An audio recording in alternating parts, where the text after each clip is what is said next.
വിശദമായ വാർത്തയിലേക്ക്. തിരുവനന്തപുരത്ത് KSRTC ജീവനക്കാർക്ക് ക്രൂരമർദ്ദനം. തമ്പാനൂരിൽ നിന്നും കളിയിക്കാവിളയിലേക്ക് പോയ ബസ്സിലെ ജീവനക്കാരെയാണ് പാപ്പനംകോട് വെച്ച് സമരാനുകൂലികൾ ആക്രമിച്ചത്.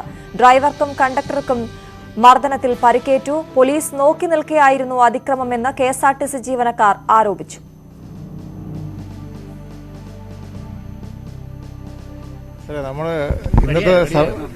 സർക്കാരിന്റെ ഉത്തരവ് തന്നെയുണ്ട്, ജോലിക്ക് എല്ലാവരും ഹാജരാകണമെന്നും എല്ലാവർക്കും തന്നെ സൗകര്യം ഒരുക്കണമെന്നും സർക്കാർ തന്നെ പറയുന്നുണ്ട്. അതിൻ്റെ അടിസ്ഥാനത്തിൽ നമ്മൾ ജോലിക്ക് വിളിച്ചു വരുത്തി ഞങ്ങൾ ജോലിക്ക് വരുന്നത്. ഞങ്ങൾ ജോലിക്ക് നിയോഗിക്കുമ്പോൾ നമ്മുടെ തമിഴ്നാട് ഡിപ്പോയിൽ ക്യാൻസർ പേഷ്യൻറ്റുകൾ അതുപോലെ ഒരുപാട് ഒത്തിരി ബുദ്ധിമുട്ടിയ ആൾക്കാർ നിൽപ്പുണ്ട് അവിടെ. അവരെ കൊണ്ടുപോകാൻ നമ്മൾ പറഞ്ഞാൽ അവർ തമിഴ്നാട്ടിലേക്ക് പോകേണ്ട ആൾക്കാരാണ്. അവരെ നമ്മൾ ബോർഡറിലെങ്കിലും എത്തിക്കുക എന്നുള്ള ഉത്തരവാദിത്തത്തിലാണ് നമ്മൾ അവരെയും കൊണ്ട് കളിക്കുള്ള വിടാൻ വേണ്ടി വരുന്നത്. ഈ വരുന്ന സമയത്ത് തന്നെ നമ്മുടെ ഡിപ്പോയിൽ നിന്നും ഇതിനെ എതിർക്കുന്ന ശക്തികൾ ഇതിൻ്റെ നമ്മുടെ ഫോട്ടോയും വീഡിയോസൊക്കെ എടുത്തായിരിക്കും നമ്മൾ കണ്ടത്. നമ്മൾ വണ്ടി കയറിയിട്ട് അവർ ഇതൊക്കെ ചെയ്യുന്നത്. അതിൻ്റെ അടിസ്ഥാനത്തിൽ ഒരു ആക്രമിക്കാനുള്ള ഒരു മനോഭാവത്തിലാണ് അവർ നമ്മളെ വരുന്നത്, നമ്മൾ ആക്രമിച്ചത്. പാപ്പനംകോട് ഡിപ്പോയിലെത്തി ആ ഡിപ്പോയുടെ ഫ്രണ്ടിൽ വെച്ചാണ്. നമുക്കൊപ്പം എസ്കോർട്ടായിട്ട് പോലീസ് ഉണ്ടായിരുന്നു. അവരെയൊക്കെ വെറും പാവകളാക്കിക്കൊണ്ടാണ് അവർ നമ്മൾ ആക്രമിച്ചത്. ഞാൻ ഡ്രൈവർ സൈഡിലാണ്, ഡോർ തുറക്കാൻ എളുപ്പത്തിലാണ്. പെട്ടെന്ന് വന്ന് അവർ ഡോർ തുറന്ന് എന്നെ ഷോൾഡർ കൂടി താഴോട്ടുള്ള ഭാഗത്ത് അവർ ഒരുപാട് ഉപദ്രവിച്ചു. എൻ്റെ പേഴ്സണൽ ചാവി ഉൾപ്പെടെ എൻ്റെ ഉണ്ടായിരുന്നു. അതുൾപ്പെടെ അവർ വലിച്ചു പറിക്കുന്ന ഭാഗമായിട്ട് എൻ്റെ ബെൽറ്റ് ഉൾപ്പെടെ വലിച്ചു പിടിച്ച് താഴെ ഇട്ടു. ഞാൻ ഒരു പക്ഷേ താഴെ വീണ് പോയിരുന്നെങ്കിൽ ചിലപ്പോൾ എൻ്റെ കുടുംബത്തിന് നഷ്ടപ്പെട്ടു പോയേനെ. ആക്രമിക്കുന്നതിൻ്റെ ഭാഗമായിട്ട് തുപ്പിയാണ്. കമ്പ് വെച്ച് അടിക്കുകയും എനിക്കിവിടെ മുറിവേൽക്കുകയും മുറിവേൽക്കുകയും കയ്യിൽ മുറിവേൽക്കുകയും അത് വേറൊരാൾ ഓടി വന്ന് തുപ്പുകയും പിന്നീട് അത് കഴിഞ്ഞിട്ട് വേറൊരാൾ കെട്ടി അടിക്കുകയും ചെയ്യും. ആ അടിയിൽ നിന്ന് ഞാൻ ഒഴിഞ്ഞു മാറി. മുഖത്ത് കൈ മുഷ്ടി ചുരുട്ടി ഇടിച്ചാണ് ചാടി ഇടിച്ചത്. ടയറിൽ ചവിട്ടി ചാടി ഇടിച്ചപ്പോഴത്തേക്കും ഞാൻ ഒഴിഞ്ഞു മാറുകയാണ് ചെയ്തത്. ഇത് അവർ നമ്മൾ ആക്രമിക്കണമെന്നുള്ളത് 100% ഉറപ്പിച്ചു വന്നു. കാരണം കൈമന എത്തുമ്പോഴത്തേക്ക് തന്നെ ഈ മോബ് ഫ്രണ്ടിലോട്ട് നടന്നു വരുന്നത് ഞാൻ കണ്ടായിരുന്നു. ഫ്രണ്ട് സീറ്റിൽ ഇരിക്കുകയായിരുന്നു. കൈമന എത്തുമ്പോൾ തന്നെ ഇവർ ഫ്രണ്ടിലോട്ട് നടന്ന് നമ്മളെ തടയാൻ കണക്കാക്കി എല്ലാവരും കൂടെ ഒരുമിച്ച് ഇങ്ങനെ വരുന്നത് ഞങ്ങൾ കണ്ടു. അതിൽ ഞങ്ങളുടെ പാപ്പനംകോടുള്ള സഹപ്രവർത്തകർ ഉൾപ്പെടെയുണ്ട്. ഞങ്ങൾക്ക് കണ്ടാൽ അത് തിരിച്ചറിയാൻ പറ്റും. വിവരങ്ങളുമായി ഉമേഷ് ബാലകൃഷ്ണൻ ചേരുന്നു. ഉമേഷ്, ഇത് എപ്പോഴായിരുന്നു ഈ സംഭവം? എന്താണ് അവർ പറയുന്നത്? ഏകദേശം ഉച്ചയ്ക്ക് 1 മണിയോടുകൂടിയാണ് സംഭവം നടക്കുന്നത്. തിരുവനന്തപുരം സെൻട്രൽ ഡിപ്പോയിൽ നിന്ന് കളിയിക്കാവിളിയിലേക്ക് യാത്രക്കാരെ കൊണ്ടുപോകുന്ന ബസ് പാപ്പനംകോട് വെച്ച് സമരാനുകൂലികൾ തടഞ്ഞു. സമരപന്തലിൽ നിന്ന് ബസ് വരുന്ന സമയത്തേക്ക് എല്ലാവരും റോഡിലേക്ക് ഇറങ്ങി ഓടുകയായിരുന്നു. KSRTC ബസ്സിന് അകമ്പടിയായി പോലീസ് വാഹനം ഉണ്ടായിരുന്നു. പക്ഷേ പോലീസ് വാഹനത്തിൽ വളരെ കുറച്ച് പോലീസുകാർ മാത്രമേ ഉണ്ടായിരുന്നുള്ളൂ. അതുകൊണ്ട് തന്നെ ഇവരുടെ ആക്രമണം തടയാൻ പോലീസിന് കഴിഞ്ഞില്ല. ഏകദേശം 50ഓളം വരുന്ന സമരാനുകൂലികളായ അനുകൂലികൾ ബസ്സിലേക്ക് കയറുകയും ബസ്സിലുണ്ടായിരുന്ന കണ്ടക്ടറെയും ഡ്രൈവറെയും മർദ്ദിക്കുകയും ചെയ്തു. തുടർന്ന് യാത്രക്കാരെ ബസ് പാപ്പനംകോട് ഡിപ്പോയ്ക്കകത്ത് വിട്ട ശേഷം യാത്രക്കാരെ പുറത്തേക്ക് ഇറക്കി വിട്ടു. യാത്രക്കാരെ പുറത്തേക്ക് ഇറക്കി വിട്ട ശേഷം വീണ്ടും ചില സംസാരങ്ങൾ ഉണ്ടായെങ്കിലും യാത്രക്കാർ മുടങ്ങി. ഈ ബസ്സിലുണ്ടായിരുന്നത് പ്രത്യേകിച്ച് ചികിത്സാ ആവശ്യങ്ങൾക്ക് വേണ്ടി RTC അടക്കമുള്ള സ്ഥലങ്ങളിലേക്ക് പോയവരും തമിഴ്നാട്ടിലേക്ക് പോകാൻ വേണ്ടി തിരുവനന്തപുരത്തേക്ക് ഇറങ്ങിയ തിരുവനന്തപുരം റെയിൽവേ സ്റ്റേഷനിലേക്ക് അടക്കം ഇറങ്ങിയ യാത്രക്കാരുമായിരുന്നു ഉണ്ടായിരുന്നത്. അവരെ കളിയിക്കാവിടയിൽ എത്തിച്ചു കഴിഞ്ഞാൽ അവർക്ക് അടുത്ത ബസ് കിട്ടും.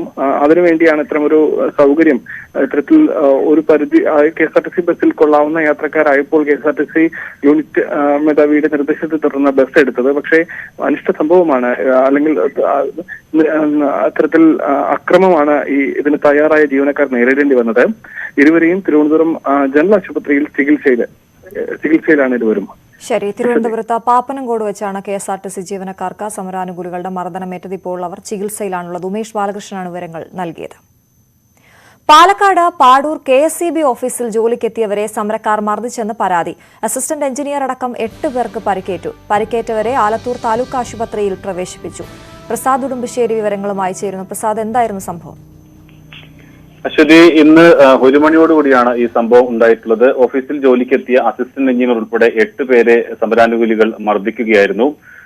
പാടൂർ CPM ലോക്കൽ സെക്രട്ടറി പ്രമോദിന്റെ നേതൃത്വത്തിലെത്തിയ 30ഓളം ആളുകളാണ് മർദ്ദിച്ചത് എന്നതാണ് ജീവനക്കാർ ഉന്നയിക്കുന്ന ആരോപണം. സംഭവത്തിൽ പോലീസ് കേസെടുത്ത് അന്വേഷണം ആരംഭിച്ചിട്ടുണ്ട്. ഓഫീസിലെ ജീവനക്കാരെ മർദ്ദിച്ചതോടൊപ്പം തന്നെ ഓഫീസിലെ സാമഗ്രികൾ, ഓഫീസിലെ കസേരയും അതോടൊപ്പം തന്നെ മറ്റ് സാമഗ്രികൾ നശിപ്പിച്ചതായും പരാതിയുണ്ട്. ഇന്നലെ ഈ CPM വ്യക്തമാക്കുന്നത്, സമരാനുകൂലികൾ വ്യക്തമാക്കുന്നത് കഴിഞ്ഞ ദിവസങ്ങളിൽ സമരവുമായി സഹകരിക്കണമെന്ന് ഇവരോട് ആവശ്യപ്പെട്ടിരുന്നു. തുടർന്നുണ്ടായ തർക്കമാണ് എന്നതാണ് സമരാനുകൂലികളുടെ പ്രതികരണം വന്നിട്ടുള്ളത്. എന്തായാലും ഈ സംഭവത്തിൽ ഇപ്പോൾ പോലീസ് കേസെടുത്ത് ഇവരിൽ നിന്നും പരിക്കേറ്റവരിൽ നിന്നും മൊഴിയെടുത്തുകൊണ്ടിരിക്കുകയാണ്. പ്രസാദ്, ഇവർ രാവിലെ തന്നെ ജോലിക്ക് എത്തിയിരുന്നോ? ഈ 8 പേരെ മർദ്ദിച്ചു എന്ന് പറയുമ്പോൾ സമരക്കാർ അത്രയും തന്നെ ഉണ്ടായിരുന്നോ? അവിടേക്ക് എത്തി അവരെ ആക്രമിക്കുകയായിരുന്നു? രാവിലെ തന്നെ ഇവർ ജോലിക്ക് എത്തിയിരുന്നു. അസിസ്റ്റന്റ് എഞ്ചിനീയർ ഉൾപ്പെടെ 8 പേരാണ് ഉണ്ടായിരുന്നത്. അതിൽ ഉച്ച 12:50 സമരാനുകൂലികൾ കയറി വരികയും ഓഫീസിലുള്ള മുഴുവൻ ആളുകളെയും മർദ്ദിച്ചു എന്നതാണ് പരാതിക്കാർ പറയുന്നത്. അവരെ പിന്നീട് താലൂക്ക് ആശുപത്രിയിലേക്ക് മാറ്റുകയാണ് ഉണ്ടായിട്ടുള്ളത്. അതോടൊപ്പം തന്നെ ഓഫീസിലെ മറ്റ് സാമഗ്രികളെല്ലാം തന്നെ നശിപ്പിക്കുന്ന സാഹചര്യവും ഉണ്ടായിട്ടുണ്ട്. ഇവരെല്ലാം ഇപ്പോൾ ഇതിൽ അടുത്ത മാസം സർവീസിൽ നിന്ന് വിരമിക്കുന്ന ഉദ്യോഗസ്ഥനുൾപ്പെടെ ഉള്ള ആളുകൾക്കാണ് മർദ്ദനം ഏറ്റിട്ടുള്ളത്. ചില ആളുകൾക്കെല്ലാം തന്നെ വളരെ ക്രൂരമായ രീതിയിലുള്ള മർദ്ദനമാണ് ഏറ്റിട്ടുള്ളത് എന്നാണ് പരാതിക്കാർ പറയുന്നത്. ആലത്തൂർ താലൂക്ക് ആശുപത്രിയിലാണ് ഇപ്പോൾ ഇവർ ചികിത്സയിലുള്ളത്. പാലക്കാടാണ് പാടൂരിൽ KSEB ഓഫീസിൽ ജോലിക്കെത്തിയവരെ സമരക്കാർ മർദ്ദിച്ചതായി പരാതി ഉയർന്നിരിക്കുന്നത്. അസിസ്റ്റന്റ് എഞ്ചിനീയർ അടക്കം 8 പേർക്ക് അവിടെ പരിക്കേറ്റിട്ടുണ്ട്. ചിലർക്ക് ഗുരുതരമായി തന്നെ പരിക്കേറ്റിട്ടുണ്ട്. അവരെ ആലത്തൂർ താലൂക്ക് ആശുപത്രിയിൽ പ്രവേശിപ്പിച്ചിരിക്കുകയാണ്. പ്രസാദ് ഉടുമ്പശ്ശേരിയാണ് വിവരങ്ങൾ നൽകിയത്. പണിമുടക്കിന്റെ 2ാം ദിനവും കോടതിയുടെയും സർക്കാരിന്റെയും ഉത്തരവ് കാറ്റിൽ പറത്തി ജനങ്ങളെ ദുരിതത്തിലാക്കി. ഡയസ് പ്രഖ്യാപിച്ചിട്ടും 176 ജീവനക്കാർ മാത്രമാണ് സെക്രട്ടേറിയറ്റിൽ ഹാജരായത്. MD നിർദ്ദേശം നൽകിയിട്ടും KSRTC നടത്തിയത് നാമമാത്രമായ സർവീസുകൾ മാത്രം. രാവിലെ തുറന്ന കടകൾ പലയിടത്തും സമരക്കാർ അടപ്പിച്ചു. പണിമുടക്കിന്റെ 2ാം ദിനത്തിലും ഹർത്താലിന്റെ പ്രതീതിയായിരുന്നു സംസ്ഥാനത്ത്. ഇന്നലത്തെ അപേക്ഷിച്ച് നിരത്തുകളിൽ സ്വകാര്യ വാഹനങ്ങൾ കൂടുതലായിരുന്നുവെങ്കിലും KSRTC സർവീസ് നടത്തിയത് നാമമാത്രം. ചാലക്കുടിയിലും കൊല്ലത്തും സർവീസ് നടത്തിയ KSRTC ബസ്സുകൾ തടഞ്ഞു.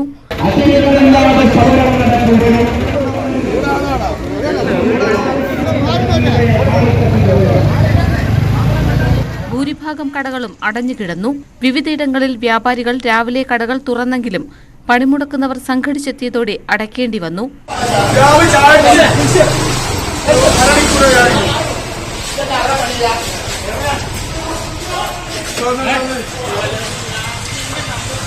കൂടുതൽ സർവീസുകൾ നടത്തണമെന്ന് ജീവനക്കാർക്ക് KSRTC MD ബിജു പ്രഭാകർ നിർദ്ദേശം നൽകിയെങ്കിലും പാലിക്കപ്പെട്ടില്ല. ഡയസ് പ്രഖ്യാപിച്ചിട്ടും സർക്കാർ ഓഫീസുകളിൽ ഹാജർ നില കുറവായിരുന്നു. 4824 ജീവനക്കാരിൽ 176 പേർ മാത്രമാണ് സെക്രട്ടേറിയറ്റിൽ ഹാജരായത്. പെട്രോൾ പമ്പുകൾ തുറക്കുമെന്ന കളക്ടർമാരുടെ പ്രഖ്യാപനവും പാലിക്കപ്പെട്ടില്ല. തുറന്ന പമ്പുകൾ പലയിടത്തും സമരക്കാർ അടപ്പിച്ചു. തിരുവനന്തപുരം ചാക്കയിൽ ഓൺലൈൻ ഭക്ഷണ വിതരണത്തിന് പോയ യുവാവിന് മർദ്ദനമേറ്റു. പേട്ട ജംഗ്ഷനിൽ വെച്ചാണ് ഞാൻ ഡെലിവറിക്ക് പോകുമായിരുന്നു. അപ്പോൾ വണ്ടി തടഞ്ഞു നിർത്തി എന്നെ വണ്ടി താക്കോൽ ഊരിയെടുത്തു. എന്തിനാണെന്ന് ചോദിക്കുന്നതിന് ഇടയ്ക്ക് തന്നെ കാര്യം പറയാതെ തന്നെ അവർ പുറകിൽ നിന്ന് ഫ്രണ്ടിൽ നിന്ന് 15ഓളം വരുന്ന CPIM പ്രവർത്തകരാണ് എന്നെ അടിച്ചത്. ഹൈക്കോടതി ഉത്തരവ് പ്രകാരം കൊച്ചി അമ്പലമുകളിലെ BPCL ജോലിക്കെത്തിയവരെ സമരാനുകൂലികൾ ഇന്നും തടഞ്ഞെങ്കിലും പിന്നീട് കടത്തിവിട്ടു. കഞ്ചിക്കോട് ബെമലിൽ ജോലിക്കെത്തിയവരെ സമരാനുകൂലികൾ മടക്കി അയച്ചു. കോട്ടയം ചിങ്ങവനത്ത് SBI സമരക്കാർ അടപ്പിച്ചു.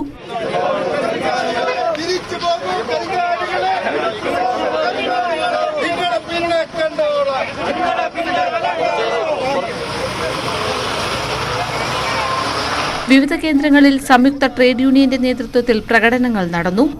വിവിധ ബ്യൂറോകൾക്കൊപ്പം ന്യൂസ് ഡെസ്ക് ന്യൂസ് 18. കൊട്ടാരക്കരയിലും KSRTC ഡ്രൈവർക്ക് മർദ്ദനമേറ്റു. അഞ്ചൽ സ്വദേശി ദിലീപ് ഖാനാണ് മർദ്ദനമേറ്റത്. ബസ് തടഞ്ഞു നിർത്തി മർദ്ദിക്കുകയായിരുന്നു എന്നാണ് പരാതി. സംഭവത്തിൽ CPM ലോക്കൽ കമ്മിറ്റി അംഗം രാഹുലിനെ പോലീസ് കസ്റ്റഡിയിലെടുത്തു. വിവരങ്ങളുമായി വിനീഷ് ചേരുന്നു കൊട്ടാരക്കരയിൽ നിന്നും. വിനീഷ്, എവിടെ വെച്ചാണ് അദ്ദേഹത്തെ മർദ്ദിച്ചത്? എന്തൊക്കെയാണ് വിവരങ്ങൾ? അശ്വതി, കൊട്ടാരക്കരയിൽ KSRTC ഡ്രൈവർക്ക് മർദ്ദനമേറ്റതായിട്ടുള്ള ഒരു വാർത്തയാണ് ഇപ്പോൾ പുറത്തുവരുന്നത്. അഞ്ചൽ സ്വദേശി ദിലീപ് ഖാനാണ് മർദ്ദനമേറ്റിരിക്കുന്നത്. ബസ് തടഞ്ഞു നിർത്തി ഒരാൾ മർദ്ദിക്കുകയായിരുന്നു എന്നാണ് ഇപ്പോൾ ആരോപണം ഉയർന്നത്. ഹർത്താൽ ദിനത്തിൽ വാഹനം ഓടിക്കുന്നു എന്ന് ചോദിച്ചുകൊണ്ടായിരുന്നു ബസ്സിൽ ചാടി കയറി ഡ്രൈവറെ മർദ്ദിച്ചതെന്നാണ് ഇപ്പോൾ പരാതി ഉയർന്നിരിക്കുന്നത്. ചടയമംഗലം ഡിപ്പോയിൽ നിന്നും അടൂരേക്ക് പോയ KSRTC ഡ്രൈവർ ഓർഡിനറി വാഹനത്തിന്റെ ഡ്രൈവർക്കാണ് ഇപ്പോൾ മർദ്ദനമേറ്റിരിക്കുന്നത്. പുത്തൂർമുക്കിൽ ബൈക്ക് ബസ്സിന് കുറുകെ നിർത്തി ആ വാഹനത്തിലേക്ക് ചാടിക്കയറിയാണ് ഡ്രൈവറെ മർദ്ദിച്ചതെന്നാണ് ഇപ്പോൾ ദിലീപ് പോലീസിന് മൊഴി നൽകിയിരിക്കുന്നത്. താലൂക്ക് ആശുപത്രിയിലാണ് ഇപ്പോൾ ദിലീപ് ഖാനെ പ്രവേശിപ്പിച്ചത്. ചെകിടത്ത് അടിക്കുകയും അതുപോലെ മർദ്ദിക്കുകയും ചെയ്തു എന്നാണ് ഇപ്പോൾ അത്തരത്തിലുള്ള ആരോപണമാണ് ഉയർന്നിരിക്കുന്നത്. സംഭവത്തിൽ CPM ലോക്കൽ കമ്മിറ്റി അംഗമായ രാഹുലിനെ പോലീസ് കസ്റ്റഡിയിലെടുത്തിരിക്കുന്നു. പുത്തൂർ പോലീസ് കേസെടുത്തതായിട്ടാണ് ഇപ്പോൾ അറിയാൻ കഴിയുന്ന വിവരം. ശരി വിനീഷ്. തിരുവനന്തപുരത്തെ ലുലു മാൾ പണിമുടക്ക് അനുകൂലികൾ അടപ്പിച്ചു. ഇന്നലെ ലുലു മാൾ മാത്രം തുറക്കാൻ സമരക്കാർ കൂട്ടുനിന്നെന്ന പ്രചരണത്തെ തുടർന്നായിരുന്നു ഇന്നത്തെ സമരം. മാളിന് മുന്നിൽ സമരം ചെയ്ത CPM പ്രവർത്തകരെ പോലീസ് അറസ്റ്റ് ചെയ്ത് നീക്കിയത് സംഘർഷത്തിനിടയാക്കി.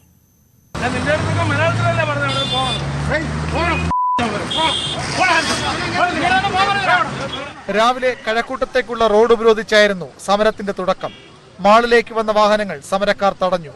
10 മണിയോടെ ജീവനക്കാരെത്തി തുടങ്ങി. ആരെയും അകത്തേക്ക് കടത്തിവിടില്ലെന്ന് സമരക്കാർ. തിരികെ പോകാതെ ജീവനക്കാർ. ഇന്നലെ തന്നെ മാളിലെത്തിയ ജീവനക്കാരിൽ ചിലർ അവിടെ തുടരുന്നുണ്ടെന്നും അവരെയും പുറത്തിറക്കണമെന്നും സമരക്കാർ ആവശ്യപ്പെട്ടു. ഇന്നലെ മാൾ പ്രവർത്തിച്ചില്ലെന്നും ഇന്നും തുറക്കില്ലെന്നും മാനേജ്മെന്റിന്റെ ഉറപ്പ്. ഇന്നലെ ഞങ്ങൾ കംപ്ലീറ്റ് അടച്ചിരുന്നു. ഇന്നും ഞങ്ങൾ അങ്ങനെ തന്നെയാണ് അടച്ചിരിക്കുന്നത്. ഇപ്പോൾ ഈ വന്നിരിക്കുന്ന വെള്ളത്തിന്റെ വണ്ടിയെല്ലാം കംപ്ലീറ്റ് വാട്ടർ ടാങ്ക് ക്ലീനിങ്ങും കാര്യങ്ങളും ചെയ്യാൻ വേണ്ടിയിട്ടാണ്.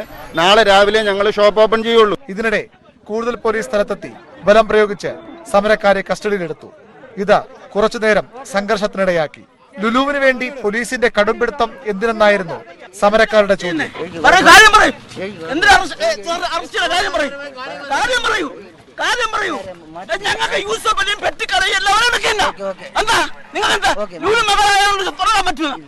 സമരക്കാരെ അറസ്റ്റ് ചെയ്ത് നീക്കി. മോൾ ഇന്ന് തുറക്കില്ലെന്ന് പോലീസിനും മാനേജ്മെന്റ് ഉറപ്പ് നൽകി. ഇതോടെയായിരുന്നു സംഘർഷം അവസാനിച്ചത്. പണിമുടക്കിന്റെ 2ാം ദിവസം കടകൾ തുറന്ന കൊച്ചിയിലെ വ്യാപാരികൾ. ബ്രോഡ്വേയിൽ പകുതിയിലധികം കടകളും തുറന്നു. പാലാരിവട്ടത്ത് 2 കടകൾ സമരാനുകൂലികൾ അടപ്പിച്ചു. ഞാറയ്ക്കലിൽ സ്വകാര്യ ധനകാര്യ സ്ഥാപനത്തിലെ കളക്ഷൻ ഏജന്റിന് മർദ്ദനമേറ്റു. വടക്കൻ ജില്ലകളിൽ പണിമുടക്ക് പൂർണ്ണം. കോഴിക്കോട് ജില്ലയിൽ വ്യാപാരി വ്യവസായി ഏകോപന സമിതിയുടെ നേതൃത്വത്തിൽ തുറന്ന കടകൾ പലതും സമരാനുകൂലികൾ അടപ്പിച്ചു. ചുരുക്കം ചില പെട്രോൾ പമ്പുകളാണ് തുറന്നു പ്രവർത്തിക്കുന്നത്. സർക്കാർ ജീവനക്കാരുടെ പണിമുടക്കിനെതിരായ ഹൈക്കോടതി വിധിയെ രൂക്ഷമായി വിമർശിച്ച സിപിഎം നേതൃത്വം. അടിയന്തരാവസ്ഥയുടെ ശബ്ദമാണ് കോടതിയിൽ നിന്ന് പുറത്തുവന്നതെന്ന് സംസ്ഥാന സെക്രട്ടറി കോടിയേരി ബാലകൃഷ്ണൻ പറഞ്ഞു. കോടതിയെ ബ്രിട്ടീഷ് പ്രേതം കൂടിയെന്ന് കണ്ണൂർ ജില്ലാ സെക്രട്ടറി എം വി ജയരാജൻ പറഞ്ഞു. ഓലപ്പാമ്പ് കാണിച്ച് പേടിപ്പിക്കേണ്ടെന്ന് ആനത്തലവട്ടം ആനന്ദനും പ്രതികരിച്ചു. സർക്കാർ ജീവനക്കാരുടെ പണിമുടക്ക് തടഞ്ഞ ഹൈക്കോടതി ഉത്തരവിനെ സംസ്ഥാന സെക്രട്ടറി അടക്കമുള്ള സിപിഎം നേതാക്കൾ രൂക്ഷമായാണ് വിമർശിച്ചത്. നാവടക്കൂ പണിയെടുക്കൂ എന്ന അടിയന്തരാവസ്ഥയുടെ ശബ്ദമാണ് ഇപ്പോൾ പുറത്തുവന്നതെന്നും നടപടി പുനഃപരിശോധിക്കാൻ ജുഡീഷ്യറി തയ്യാറാകണമെന്നും കോടിയേരി ബാലകൃഷ്ണൻ.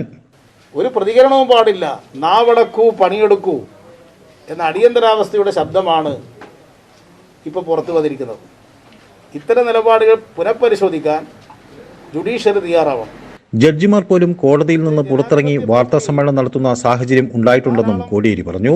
മോദി സർക്കാരിനെതിരെ ഒരക്ഷരം പോലും ഉരിയാടാത്ത കോടതി ബ്രിട്ടീഷുകാരെ പോലെയാണ് പെരുമാറുന്നതെന്ന് സിപിഎം കണ്ണൂർ ജില്ലാ സെക്രട്ടറി എം വി ജയരാജന്റെ വിമർശനം. തൊഴിലാളികളുടെ സമരത്തെ, ജീവനക്കാരുടെ സമരത്തെ വിലക്കുന്ന നടപടി ദൗർഭാഗ്യകരമാണ്. മോഡി സർക്കാരിൻ്റെ കോർപ്പറേറ്റ് അനുകൂല നിലപാടിനെക്കുറിച്ച് ഒരക്ഷരം ഉരിയാത്ത കോടതി ബ്രിട്ടീഷ് കാലത്തെ പോലെയുള്ള നടപടിയാണ് സ്വീകരിച്ചത് എന്ന് പറയേണ്ടി വരും. പണിമുടക്കാൻ അവകാശമുണ്ടെന്നും അവകാശബോധമുള്ള ജീവനക്കാർ പണിമുടക്കുമെന്നും ആനത്തലവട്ടം ആനന്ദൻ. ഇന്നിപ്പോൾ ആകെ വന്നത് വ്യാപാര വ്യവസായ ഏകോപന സമിതി വരുന്നു. കടകളൊക്കെ ഞങ്ങൾ തുറക്കും. തുറന്നു വെച്ചാൽ വാങ്ങാൻ ആൾ വേണ്ടേ? സമരം ഏതെങ്കിലും തൊഴിലാളിയുടെ താല്പര്യം, ഇവിടെ പണിയെടുക്കുന്ന തൊഴിലാളികളുടെ താല്പര്യത്തിന് വേണ്ടി മാത്രമല്ല. സ്വാതന്ത്ര്യ സമരത്തെ കൂട്ടുപിടിച്ചാണ് 2 ദിവസത്തെ പണിമുടക്കിനെ നേതാക്കൾ ന്യായീകരിച്ചത്. ബ്രിട്ടീഷുകാർക്കെതിരെയുള്ള സമരം കോടതിയുടെ അനുമതിയോടുകൂടി അല്ലായിരുന്നുവെന്ന് നേതാക്കൾ പറഞ്ഞു. മനോഭരത്, ന്യൂസ് 18 കണ്ണൂർ. പാവപ്പെട്ടവരുടെ അന്നം മുട്ടിച്ചാണ് പണിമുടക്കെന്ന് ബിജെപി സംസ്ഥാന പ്രസിഡന്റ് കെ സുരേന്ദ്രൻ. റേഷൻ കടകൾ വരെ അടച്ചിട്ടു. പണിമുടക്കിയ സർക്കാർ ഉദ്യോഗസ്ഥർ ഇനി ഓഫീസിലെത്തിയാൽ ചൂരൽ കൊണ്ടടിക്കണം. 27-ന് ശമ്പള ബിൽ ഒപ്പിട്ട് വെച്ച ശേഷമാണ് ഇവർ സമരത്തിനിറങ്ങിയത്. ഉദ്യോഗസ്ഥർ പലരും ഉല്ലാസയാത്രയ്ക്ക് പോവുകയാണ്. റേഷൻ കടകൾക്ക് ബിജെപി പ്രവർത്തകർ സംരക്ഷണം നൽകും. റേഷൻ കട അടപ്പിക്കാനെത്തുന്നവരെ തല്ലി ഓടിക്കുമെന്നും കെ സുരേന്ദ്രൻ പറഞ്ഞു. പണിമുടക്കിന്റെ പേരിൽ സർക്കാർ സ്പോൺസേഡ് ഗുണ്ടായിസമാണ് കേരളത്തിൽ നടക്കുന്നതെന്ന് കേന്ദ്രമന്ത്രി വി മുരളീധരൻ. 2 ദിവസമായി കേരളത്തിൽ നടക്കുന്നത് സമരാഭാസമാണ്. അക്രമങ്ങൾ നടക്കുമ്പോൾ പോലീസ് നോക്കി നിൽക്കുന്നു. സിൽവർ ലൈനിന്റെ മഞ്ഞക്കുറ്റികൾക്ക് കാവൽ നിൽക്കുന്ന പോലീസ് ജനങ്ങൾക്ക് സുരക്ഷ നൽകുന്നില്ലെന്നും മന്ത്രി ഡൽഹിയിൽ കുറ്റപ്പെടുത്തി.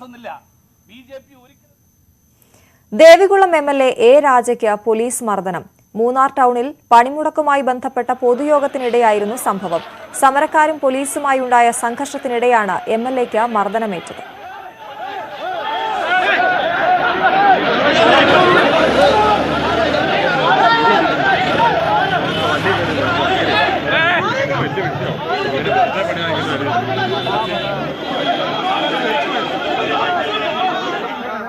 തികച്ചും സമാധാനപരമായി നടത്തിവന്ന യോഗത്തിലേക്ക് പോലീസ് അതിക്രമിച്ച് കയറുകയായിരുന്നുവെന്ന് എ രാജ MLA ആരോപിച്ചു.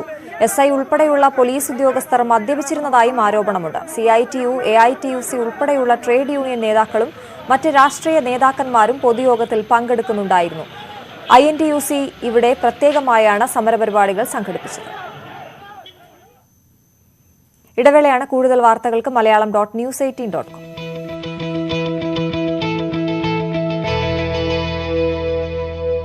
വീണ്ടും വാർത്തയിലേക്ക്. നടിയെ ആക്രമിച്ച കേസിൽ നടൻ ദിലീപിനെയും സംവിധായകൻ ബാലചന്ദ്രകുമാറിനെയും ഒരുമിച്ചിരുത്തി ചോദ്യം ചെയ്യും. ബാലചന്ദ്രകുമാറിനെ ആലുവ പോലീസ് ക്ലബ്ബിലേക്ക് വിളിച്ചുവരുത്തി. രാവിലെ 10:30യോടെയാണ് ദിലീപിന്റെ ചോദ്യം ചെയ്യൽ പുനരാരംഭിച്ചത്. ഇന്നലെ ദിലീപിനെ അന്വേഷണ സംഘം 7 മണിക്കൂറിലധികം ചോദ്യം ചെയ്തിരുന്നു. അതേസമയം കേസിലെ മുഖ്യപ്രതി പൾസർ സുനിയുടെ ജാമ്യാപേക്ഷ ഹൈക്കോടതി തള്ളി. സിൽവർ ലൈൻ പദ്ധതിക്കായി സർവേ നടത്തുന്നതും അതിരടയാള കല്ല് സ്ഥാപിക്കുന്നതും തടയണമെന്ന ഹർജികൾ ഹൈക്കോടതി തള്ളി. സിൽവർ ലൈൻ പ്രത്യേക പദ്ധതിയല്ലെന്നും സർവേ തടയാനാകില്ലെന്നും കോടതി വ്യക്തമാക്കി. അതേസമയം കല്ലിടുന്ന സ്ഥലങ്ങളിലെ ജനങ്ങൾക്ക് സ്വത്ത് വിൽക്കാനോ പണയം വയ്ക്കാനോ സാധിക്കുമോ എന്ന് സർക്കാർ വ്യക്തമാക്കണമെന്ന് കോടതി ആവശ്യപ്പെട്ടു. സിൽവർ ലൈൻ റെയിൽവേയുടെ പദ്ധതിയല്ലാത്തതിനാൽ ഭൂമി ഏറ്റെടുക്കാൻ കേന്ദ്ര സർക്കാരിന്റെ വിജ്ഞാപനം ആവശ്യമില്ലെന്ന സംസ്ഥാന സർക്കാരിന്റെ വാദം അംഗീകരിച്ചാണ് ജസ്റ്റിസ് നഗരേഷിന്റെ വിധി. സർവേ നടപടികളുമായി സർക്കാരിന് മുന്നോട്ടു പോകാമെന്ന് മറ്റൊരു ഹർജിയിൽ ജസ്റ്റിസ് ദേവൻ രാമചന്ദ്രനും വ്യക്തമാക്കി. സുപ്രീം കോടതിയും ഡിവിഷൻ ബെഞ്ചും വിധിച്ചത് ശരിയാണ്. പക്ഷേ നിയമം അനുസരിച്ച് കാര്യങ്ങൾ ചെയ്യണം. കല്ലിടുന്ന സ്ഥലങ്ങളിലെ ജനങ്ങൾക്ക് സ്വത്ത് വിൽക്കാനോ പണയം വയ്ക്കാനോ സാധിക്കുമോ എന്ന് സർക്കാർ വ്യക്തമാക്കണം.